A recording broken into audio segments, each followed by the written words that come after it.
Hello.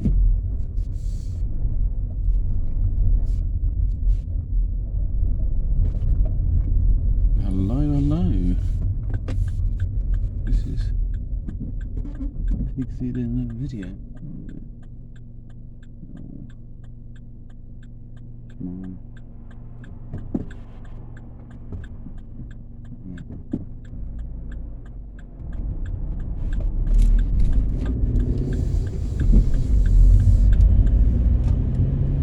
So today, what should I talk about?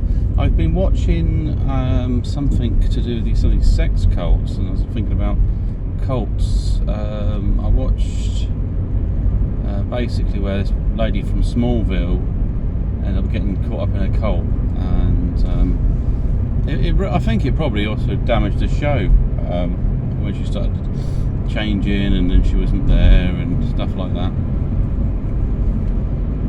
But she must have spent millions in the cult. She must have just really ruined herself, basically. And maybe she can't see it, I don't know. You know, there's a lot of people who say, oh, now he's a twisted man. But it's only because you're not with him. If he didn't get banged up and go to prison, he would be still running weird operations and using people as members. And there may be something where you can't really leave unless you recruit somebody else. So there was a woman called Alison Mack, if I'm correct.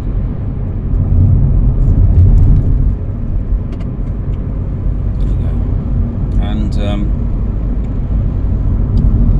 through one of the other cast members, she was something like Axion or whatever, some bizarre name they're giving it. It's cult, and she was introduced and basically heavily groomed. Now, I think to a certain degree, tactics like this are used anyway to like sign people up, get new members, and so sometimes it's useful to know these tactics and also to understand them.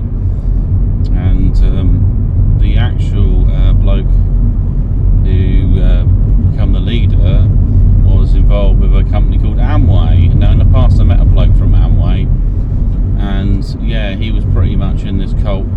It was like, well, yeah, you just get your family to buy his products. They're really good products, and then, but they're above the average price. So you want to try to get your people to buy things that are more expensive, and so you can get a profit out of them.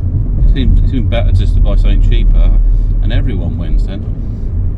But yeah, he was heavily into it. I mean, basically at work, he was like, oh yeah, well, you should check it out. So, you know, I just thought I'd introduce this thing, and he did it more than once because basically, in the pyramid scheme, he wants to gain a different level. He wants to be on the apex, but he's willing to do things to get there.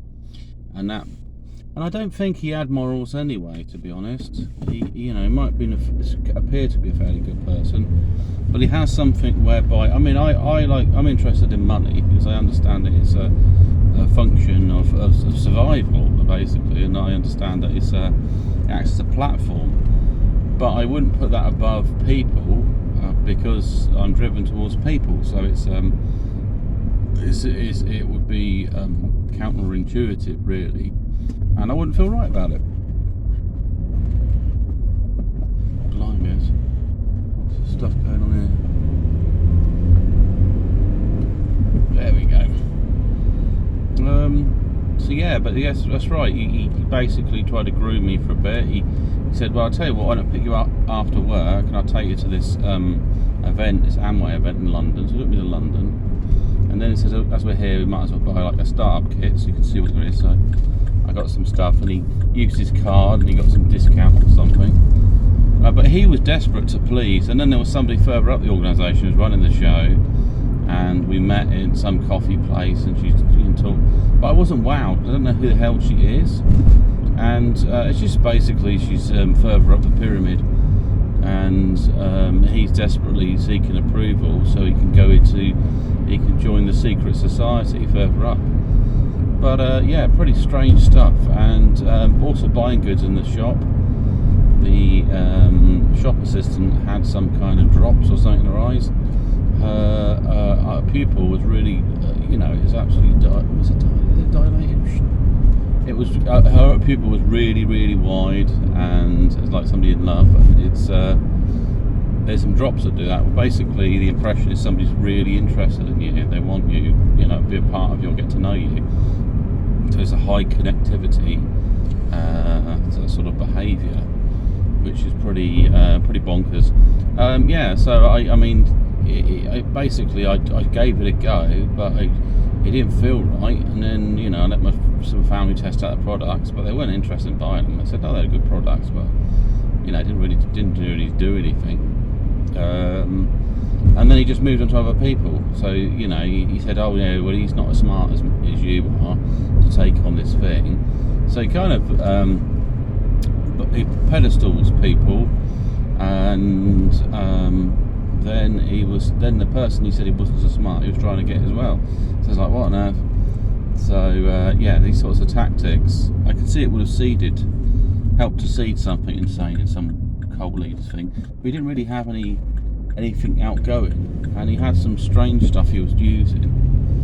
His MK Ultra type stuff, and I mean, there's a lot of stuff that can be studied out there, but I say it doesn't have to be used for bad purposes. You might want to bring out the best in someone's interests, and I think staying on target is probably. So within an organisation, it should have a structure, and that structure should be something they're working towards.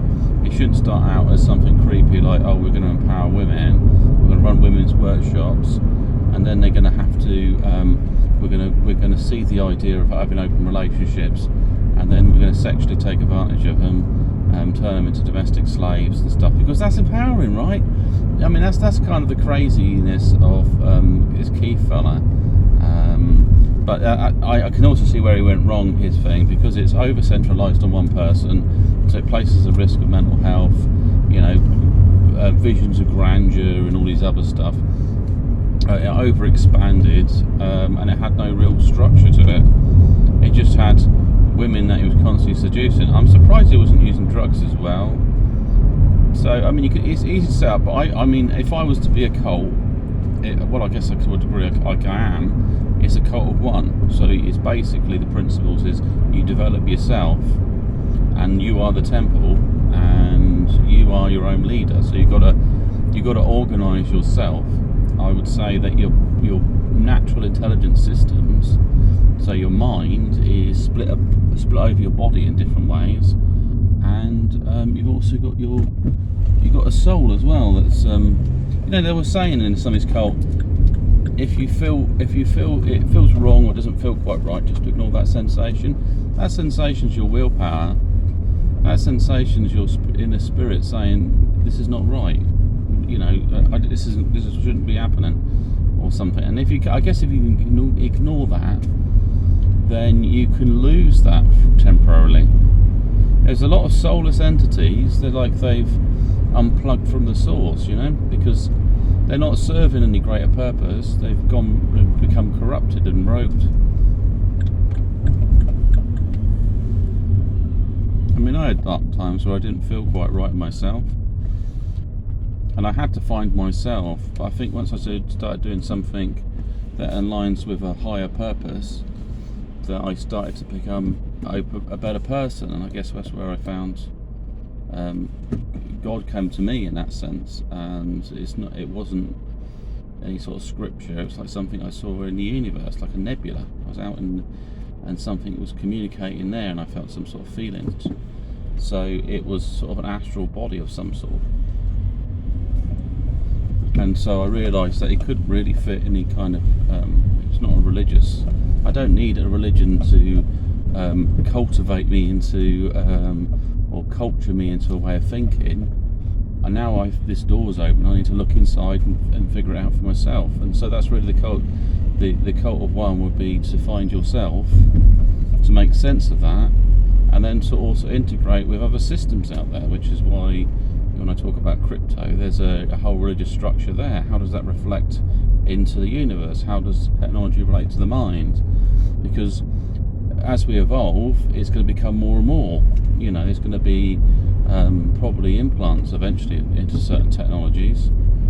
So if your alarm or notification goes off, you probably have something in your inner ear that could tell you that it's actually happening. A pager bleeping in your ear and stuff, but there might be the ways to interact with your nervous system,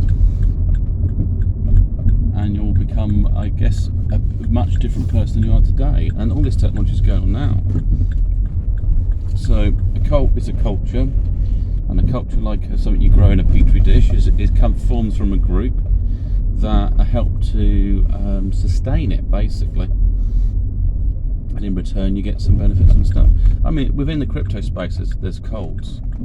There's people that believe these coins go to the moon, that they got gold to improve the world and make it a better place and stuff. And I've invested in a few little things, like Grove Token. It's going to be doing hydroponics and stuff in the Middle East. I thought, yeah, if that actually works, that's brilliant. But there's no real promises there. Or NFTs. Some people, I'm a part of some myth cats club or something. But they can all be formed little cults. And then you've got Hollywood. You've got bigger cults within cults. Science, starts out as people wanting to know how the world works, and then it turns out people dictating other people how to think, because it's based on their science. Trust the science. Trust in science. I mean, trust in God, but you don't trust in science. You can only trust from experience, which is where science comes into, I guess. It's the sense and the signs. Sense. Alright, it's a good sign off. A great one. And I'll speak to you soon.